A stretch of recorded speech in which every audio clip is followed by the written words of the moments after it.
Welcome to Air Interview. I'm Mike Young, your host, and this is part 2 of our interview with former B-52 and KC-135 aircraft commander Keith Shiban. In this episode, we chat about his time flying combat operations during Desert Storm in 1991 and flying in the first wave of B-52 low-level attacks against Iraq targets on Night 1. We also chat about his time flying the KC-135 with the 121st Air Refueling Wing, and Keith also answers a few of our patrons' questions. If you enjoy our videos and podcasts and would like us to continue putting out regular quality content, head over to patreon.com/aircrewinterview, where you can donate monthly, and in return you will get rewards ranging from early interview viewings, bonus clips, credited as a producer, and much more. Thank you and enjoy.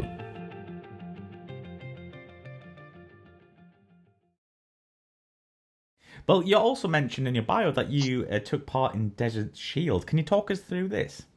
Yeah, I was scared. I can imagine. It's like, I'm going to get shot down. I'm going to be a POW. They're going to beat the crap out of me. This sucks. It was like instant thought. Yeah, basically. Or a friend of mine described it as the feeling right when the cop turns his lights on behind you, but you feel that way the whole time. Oh. Yeah, I deployed, well, my crew and I shouldn't say we deployed right after Kuwait was invaded. It would have been August of 1990. I was dumb enough to answer my phone on a Sunday morning, and it was my squadron commander saying, "Be here in 4 hours with your bags packed." And then off we went, and ended up on Diego Garcia, which is British territory in the Indian Ocean. Yep. And we were there for about 7 months. Initially, the mission would have been to make low-level attacks on Iraqi tank columns if the Iraqis had pushed into Saudi Arabia. And we were the only people, I think, in theater at the time that could put a bomb on target. Us and, I'm sure there was probably an aircraft carrier in the Persian Gulf somewhere that could do it. And us and I think the F-15s from Langley. And initially, we were about the only people over there. And fortunately, I didn't have to do that particular mission. But then you I don't know if it's unlucky or lucky, but you were part of the first wave of the B-52 low-level attacks in Iraq on Night 1. That's correct, isn't it? Yes. Can you tell us about this? Because that sounds absolutely terrifying to me. Yeah, it was interesting. A lot of people don't know that we even did this. I don't think it was ever well publicized. At the time, our training was primarily low-level, and the first, say, 3 nights of the war, B-52s did low-level missions. Because there was an air-to-air threat and there was a pretty serious surface-to-air missile threat. So going in low seemed like a good idea at the time. Got you, underneath some of the stuff that could hurt you. Of course, put you down where all the AAA can hit you. So it's kind of a mixed blessing. B-52s off of Diego Garcia, the first night, we all hit Iraqi airfields. There were these Iraqi, they were their forward deployment airfields, so they weren't that far from the Saudi border. And we put, I think, 3 bombers on each one. I think there were maybe 5 targets the first night, maybe more. Wow.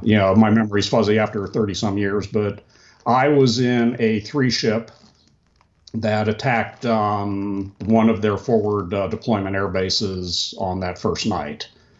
And my crew, we were the first ones over the target because of the weapon. We were carrying cluster bombs, and these were full of mines. So one of the things we were going to do, we were going to put mines all over the place to make it hard for them to repair the damage the other 2 planes were going to do. The other 2 planes had, it was a British 1,000-pound bomb that would crater the runways. These things would dig a hole and, go off at random intervals and basically make their life miserable. So we had to come across the target first because we had to pop up to 1,000 feet to release cluster bombs, which made us kind of vulnerable. Yeah. So they wanted to give us the best chance by being the first ones over the target. Hopefully there'd be some element of surprise. The other planes came across at 45-second intervals, and we came from 3 different directions, which we called that a multiple axis of attack. It was something we had practiced. It was a very challenging mission profile for a bomber. So basically we're coming three different clock directions, 45 seconds apart. We had to make time over target to 0 second tolerance because otherwise we would frag the plane behind us. Yeah, because the pattern from our bombs could catch the next guy across target. So yeah, it was very challenging. So how did you and the crew actually mentally prepare for this mission? Yeah, we practiced. The biggest thing, once I knew that, because I'm pretty much a coward, I admit it, so once I knew there was no way out of this, it's like, yeah, we're gonna have this war and I'm gonna be in it. I mean, like, I figure the best chance we have of surviving is we are gonna train like you wouldn't believe, and I'm gonna learn how to fly this plane to the limits of its ability. And, fortunately, I had a really good crew. I had a very strong crew, and especially the time we had, 5-6 months we were sitting on Diego Garcia with nothing better to do. We trained, and I dare say we got very good. And I think at that time, and I realize I'm talking, to someone from the UK, but I would say we were one of the best trained bomber forces there's ever been at that particular moment. I agree, yeah. But you mentioned the cluster bombs there. Were you only carrying cluster bombs for this mission, or did you have any other ordnance on board? That's all I had. And then the other two planes in the cell had what we called a UK-1000 bomb. And that was pretty common. Normally, you didn't mix munitions on the B-52, at least back. I don't know what they're doing with them today. Probably something totally different. But at that time, we were just dropping, World War II bombs almost. And I think the ballistics would be different. If you had different kinds of bombs, you have different ballistics on them, and the computer wouldn't know what to do with that. So you carried one kind of bomb on any given mission. And on this mission, were you only working with the U.S. Air Force, or did you work with other nations as well? This particular mission, I think it was all U.S. We hit the target. And then right after we came off target, a bunch of F-15Es came in with precision weapons and took out the hardened aircraft shelters. And did you have any escorts, F-16s, F-15s, after you dropped your ordnance? There were F-15s in the general area. We did not have escorts tied to us. Right, Actually, the F-15s preferred to work that way.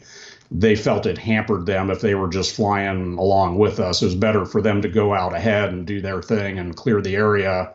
And likewise, we usually like to have F-4 Wild Weasels around to keep the surface air missiles suppressed. And I know we had Weasels the first night because a good friend of mine flew the Wild Weasel, and he and I compared notes after the war, and he actually saw our bombs hit that first night.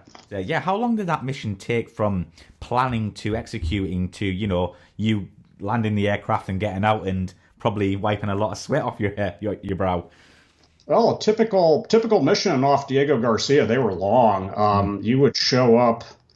I forget how long we showed up prior to a mission, but it was at least a couple hours, maybe 3. It was somewhere 2 to 3 hours. You would show up and you would go into the briefing room and you'd have the big briefing, where the colonel would get up there and give you the pep talk, and you'd be briefed by intel on what the threats were, and you'd be, the weather people would brief you, and then you would have to go collect the secrets, be issued your weapons, and you do a briefing among your formation, and then a briefing just among the crew.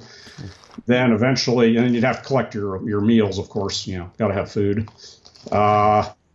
Then you'd go out to the airplane, and I forget how long it took. It took a long time pre-flight of B-52. You'd show up at the airplane. My memory fails me, but I'm going to say it was maybe an hour, 45 minutes before takeoff, something like that. It was a long time. It took a while to bring all the systems up, run all your checklists. And you're talking a mission that's a 14 to 16 hour round trip going up to Iraq and back. Yeah. I know the longest I did, we went up all the way up to Baghdad one night, and that was a 16 and a half hour flight. Oh my God, that must have been uncomfortable. But and then when you get done, you're still not done. You got to do all the debriefs. You have to go debrief with intel, debrief with maintenance, all that. So yeah, it was brutal. You might actually, have almost a 24-hour day by the time this is all done. So how many missions did you actually conduct in Iraq? I flew, I believe, 13. 13. Was night one the most memorable? Oh yes, by far, because that was the only low level I flew, and yes, that was by far the most memorable. The others, most of what we did was going after the Republican Guards, was going against troops from high altitude. We did a lot of that. We also hit strategic targets. I went up to Baghdad. We hit the Scud missile factory, actually. At least I hope it was the Scud missile factory. Yeah, yeah. And the only other one that was really memorable was they shot a couple SAMs at us one night, so that one got my attention. So I'm guessing obviously they missed, but tell us about this because that's quite interesting. What happened? Well, we were up high. We were probably up at like 39,000 feet. We were going against a target in Kuwait City. Mm-hmm. We were number 3 in a formation, so imagine 3 B-52s lined up about a mile apart, one behind the other. We would, stacked up 500 feet. We're wearing night vision goggles because even up high, they were good for flying formation at night because you could, you have all the lights off. So we're flying formation with night vision goggles. So I see this bright flash and I look down with my night vision goggles and I see 2 lights come up off the ground and start accelerating like nothing I've ever seen in my life. And I remember thinking to myself, bullets start out fast and slow down. These things start out slow and they're speeding up. Those are not bullets. And so I banked the plane up to about 90 degrees of bank. And, then you're just sitting there, waiting and watching, hoping these things miss, which they did. I don't think they were guided, honestly. I think they took like one quick look with a radar and then just lobbed them up, in our general direction because they were afraid to keep their radars turned on. Yeah, of course. So fortunately, but it's still, it's like, hey, there's some guy down there. He's trying to kill us. It's like, hey, be careful. You can hurt someone with that thing. Exactly. Yeah. Meanwhile, the navigators are screaming, get back on the bomb run, get back on the bomb run. So I had to do another big turn reversal. And I got the crosshairs lined up like just before we released the weapons. But we did hit the target, just not from the direction we were supposed to. I'm just thinking of that. Like, you're getting shot at, and then you still have to do your mission, be on time, on target. That must have been, because if we miss the target, they've done their job. They don't have to even kill us. They just have to keep us from hitting what we came there to hit. So exactly, yeah. And would you say the B-52 was the right aircraft in that theater? Well, it's what we had. Obviously I would have liked to have something faster, but, it did the job. I'm still here. We're here having this conversation, so I guess it was. It was certainly the right aircraft to go against the Iraqi army with because we had one neat trick no one else could do. We could take a square mile of the planet and turn it into a waffle. Really? We would put a 3-ship of B-52s and 2 of us would be carrying high explosive bombs. The other one would be carrying cluster. We would put all that into, you could maybe draw a square mile on the map and erase it. You did not want to be in there. The Iraqi troops that survived B-52 strikes said it was the end of the world. That was how they described it, as the end of the world. Really? Yeah. Blumenx. So it did its job well then. How would you sum up your time on the B-52, and do you have any memorable stories you can share with us? Maybe 1 or 2. There's probably loads, but yeah. Oh, there's tons. Sitting, we did have to sit alert with nukes until the Cold War finally ended, and so we kind of knew when they were going to test us on alert. We'd have our sources that would tell us, hey, they're going to blow the horn at 2:00 this afternoon. So we had trucks with lights and sirens to do alert response. So I think my co-pilot and my navigator, they got the word that when the horn was going to go off. So they checked out the truck, and I think they went to like the furthest place on the base they were allowed to go, and they waited and I think they actually went to the base exchange to the store And so they're in the BX, and of course the horn goes off, and the rest of us go running out of the alert facility, run up into the airplane, and we're sitting there. Where are these two guys? And finally, they come screaming around the corner on like two wheels with the lights and sirens going at just the last second when they could do this, because we were tested on our response time, and I'm just kind of sitting there shaking my head. I was wondering, should I just start engines without these guys or not? But that was pretty memorable. I want to go into, you actually started flying the KC-135 Tanker. Can you tell us about this and how you got to fly this jet? Oh, that's an interesting story too. So the Cold War ends, and they start drawing down the B-52 force. The G models are all going to the boneyard. In fact, they are long since retired now. Mm-hmm. So I knew, we're going to lose about half the bomber force. So from a career perspective, it wasn't looking real good. This was like end of 91, beginning of 92. So I was like, you know what? I'm going to get out and, go become an airline pilot. So I put in my papers to get out, and they didn't really mind because we were overmanned at the time. So I get out, and of course, there's a big recession hits. Nobody's hiring pilots. I'm unemployed. Hating life. Meanwhile, thankfully, there was an Air National Guard unit up in Ohio that flew A-7s, and the Air Force decided they were going to retire the A-7 fleet, and they were going to give heavies to all these fighter guard units. So a lot of the fighter pilots quit. So, thankfully, I was hired by the Ohio Air National Guard, 121st Air Refueling Wing, and I moved up to Columbus, Ohio, and that's where I finished out my career as a tanker pilot, and thoroughly enjoyed that. And also, I was, very thankful to have a job, especially one where I got to keep flying. Absolutely, yeah. But how different was it coming from the B-52 to the 135? Was it a massive difference in training? Well, it was an easier training program. Training on the tanker was only 3 to 4 months versus almost 6 for the bomber. The mission was not quite as complex. The tanker itself's it's a pretty honest airplane. Mm-hmm. It's not a true 707 actually, but it shares DNA with the 707, shall we say.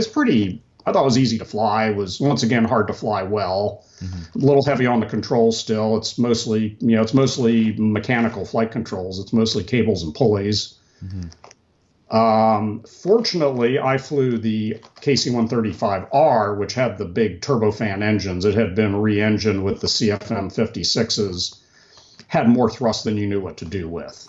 I mean, it was massively overpowered, which was nice, kind of come from a plane that was underpowered.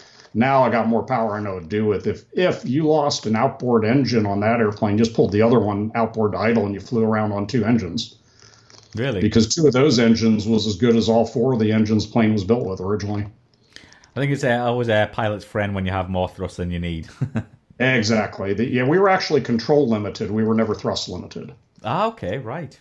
Usually we took off at greatly reduced power settings unless we were really heavy, because otherwise, if you lost an outboard engine, it could overpower the rudder.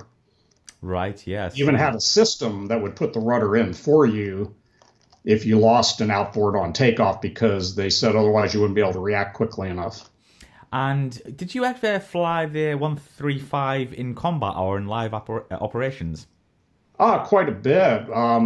Tanker's a really important airplane. It's really the plane that makes everything else happen. And we would deploy during the Bosnia conflict. We would deploy to Istres in southern France. Yeah, it's tough duty, but someone's got to do it. Or Pisa, Italy, were our 2 deployment locations. If you're gonna go to war, that's the way to do it. Sitting in a hotel in the south of France with per diem and a rental car. Must have been hard. Yeah, and then we would go our missions, which we did actually have to go fly, though. Wasn't all just wine tasting. We would fly out over the Adriatic most of the time and orbit over the Adriatic, and I got to refuel all kinds of cool, NATO fighters. I've got pictures of like, German tornadoes and British tornadoes and everybody, Danish F-16s or whoever else, pretty much everybody would show up for fuel. Mm-hmm.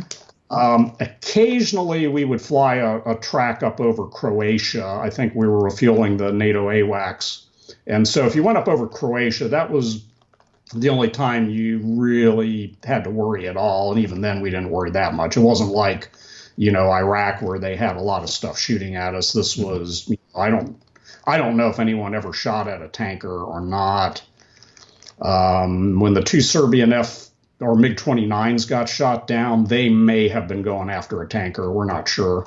They were loaded up air to air, and they were heading up kind of towards that, what we call the puffy track up over Croatia. So it's possible they could have been going after a high-value asset.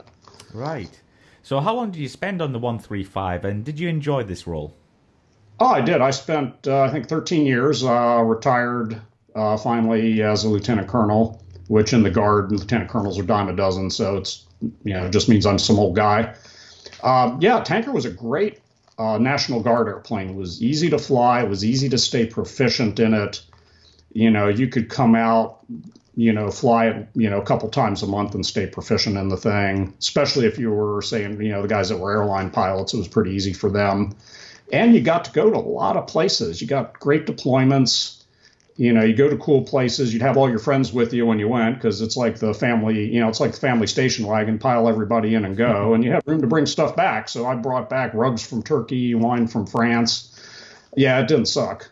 The mission itself was, it wasn't exciting as exciting as flying the bomber, but I still enjoyed doing it. It was, took me to a lot of cool places. Absolutely.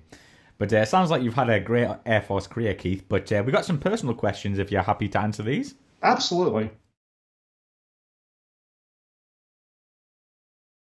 So, do you have any hobbies apart from, I'm guessing, aviation? Well, I like to cook, which keeps my wife happy. So I'm an extremely good cook. The other thing, I am a big bicyclist. I bike about 3,000 miles a year, and I build my own bicycles. So that takes up most of my free time. Wow. So do you have a favorite aircraft you have flown in your career? It's hard to pick a favorite. I got to go with the B-52, though, just because it was so cool. Many people can say they've flown it, and for that matter, flown it in combat. So, even though I had kind of a love-hate relationship with the plane because it really beats you up flying it, but I loved flying the bomber. It was like being Captain Kirk on the Starship Enterprise, but I got to drive it too. Absolutely, it doesn't get cooler than that. But is there an aircraft you wish you could have flown in your career that you didn't manage to? I always wanted to fly the F-111, which was actually most people was not their first choice as a fighter, but I liked flying low levels, and that was what the F-111 did. So I thought, that would have been pretty cool to fly, to go screaming along at 800 knots on the deck. Yeah, it's a pretty cool aircraft. It's probably my top 5 aircraft, actually. But overall, did you enjoy your US Air Force career, and what are you actually currently up to?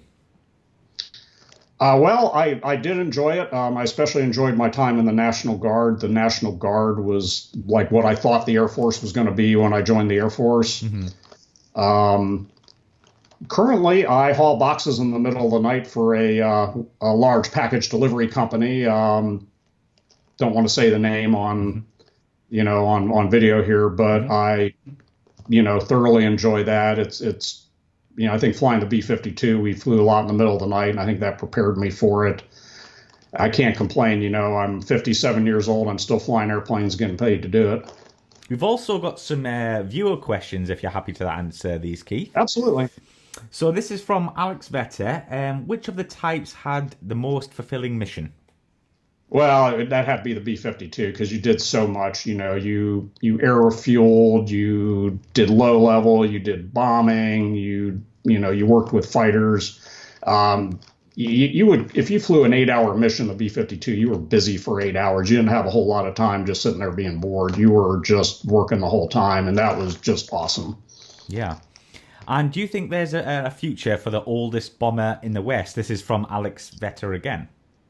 I think it's going to outlast me probably. I think they'll be flying these things probably long after I'm gone, because it's such a generic airplane that they can keep making it do new jobs. It's got a lot of range, a lot of endurance, a lot of room for weapons. It's got a lot of generator capacity, so they can keep cramming more electronics in it. So even though it's an old airplane, but they can put new missiles on it. So It's not the B-52 you got to worry about. It's his skinny wingman that he's carrying under his, in his belly. Yeah, I think there's that saying as the last B-52 pilot hasn't even been born yet. I would totally believe that. I think they don't really have that many flying hours on them compared to an airliner. Mm-hmm. I've flown 757s that had 95,000 hours on them. I don't think the B-52 fleet's anywhere close to that. So because they sat alert a lot back in the Cold War. Mm-hmm. So yeah, I think they'll be using these things forever. Probably they're still talking about re-engineing them, and I think with some new engines, I think probably go forever. Absolutely. And this is from Joe Kunzler. He asks, is there any autopilot, or did it have to be trimmed manually? It did have an autopilot, but it was kind of crude. It wasn't like what we have, say, on the 767. It had pretty simple. It had altitude hold. I think maybe it could hold airspeed in a descent or a climb, kind of a pitch for speed. And it could be coupled to the navigation, so we could give steering to the navigators, and then they could basically fly us around from downstairs. One time, we were going from Guam to Diego Garcia, which was about a 10-hour flight or so, and the autopilot broke 30 minutes into it, and we had to hand fly the plane the whole way. I think, I think I had the gunner up front flying at one point. I was like, hey, who wants to fly? Get in the seat. And the last one, did the smoky engines ever affect you in training or in combat from an enemy's perspective? Great question. Well, at night it wouldn't matter, and if we had our say, we'd be doing it at night, because that was much more survivable. In the daytime, that's a great question. Yes, especially the G model smoked prodigiously, and that would help a fighter find us. If there was a guy looking for us visually, he'd have those 8 smoke generators going. Very much so. There were some tricks we could do, if you'd pop over a ridge line and then pull the engines back and, hopefully disappear behind a ridge line, maybe. Mm-hmm. And the last question from me to wrap this interview up, Keith, you've actually been awarded a few medals, so can you tell us about this? Well, okay, this was somewhat controversial time. Everybody that flew in Desert Storm, first off, you got the Air Medal. That was basically your medal for showing up. Mm-hmm. If you went low level, you were given the DFC, the Distinguished Flying Cross. Wow. But there was controversial because they only gave it to the aircraft commanders, and they gave everybody else on the plane Air Medal. So I got a DFC the first night, and the other 5 guys just got Air Medals, and I'm kind of like, they were on the same plane as me. If we'd gotten killed, they'd have been killed right there with me. But that was how SAC worked, and there were some aircraft commanders that brought this up, and they were basically told, "Shut up and get your medal, Captain." So that's how that went down. Mm-hmm. But yes, I do have DFC, Air Medal, Commendation, Air Force Commendation Medal, and Aerial Achievement Medal, and that was all from Desert Storm. Absolutely. Well, I'm sure we're all well-deserved, Keith, but I just want to thank you very much for coming on the show and sharing a part of your story, and it's been great to talk to you. So thank you. Thank you. I enjoyed it very much.